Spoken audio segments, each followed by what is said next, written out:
Welcome!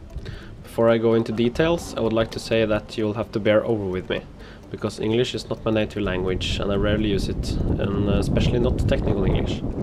First you'll see a little first-person driving and then I'll go into technical details. Enjoy the video.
There is a lot of reasons I chose this flight controller over the normal remote controlled car controller with a wheel. It's because this controller has a lot of functions, it's lots of switches which I need for this project.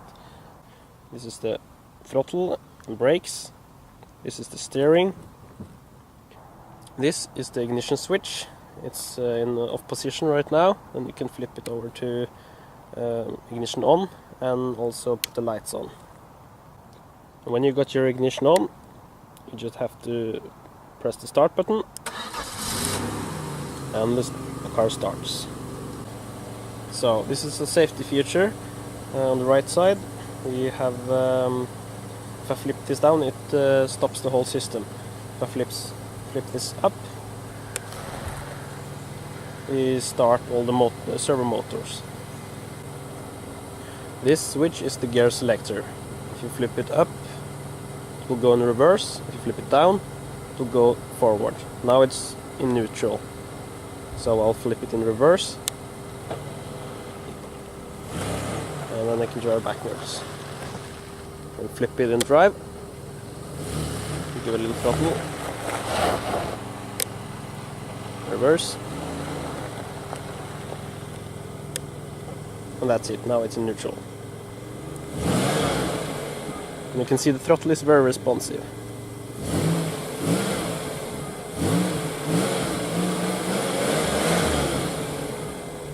On the left side we got the horn. This is the Spektrum receiver giving a PWM signal to the 3 Arduino microcontrollers, 1 Arduino Mega and 2 Arduino Unos. The Mega is handling all the important functions as steering, brakes, throttle, gear and start. Then we got a Uno to control accessory functions as lights, horn and so on. Up here we have the second Uno being a safety throttle cut. Down below here we have the steering. This is the steering column.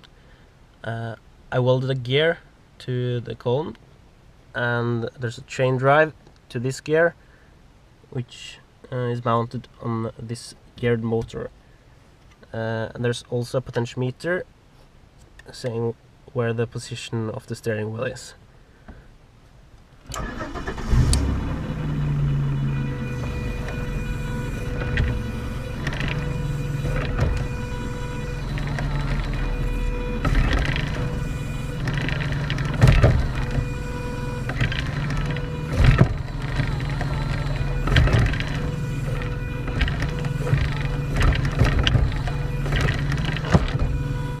This is the brake actuator.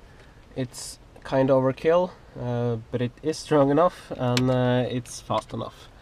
This is a sliding potentiometer to give feedback to the microcontroller.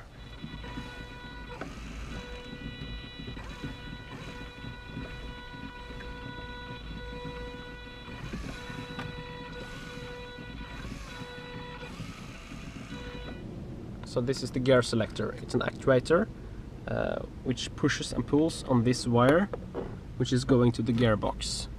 And we also have a sliding potentiometer right there, so the microcontroller knows where to start and stop the actuator. You can see I've scratched the marks for the different gears. So here's a little test. Now it's in neutral. I'll put it in reverse. Neutral again.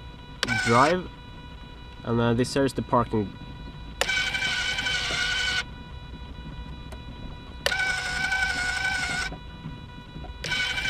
For the ignition, what I've done is I've clamped on these cables and run them through these relays, which are controlled by the microcontroller.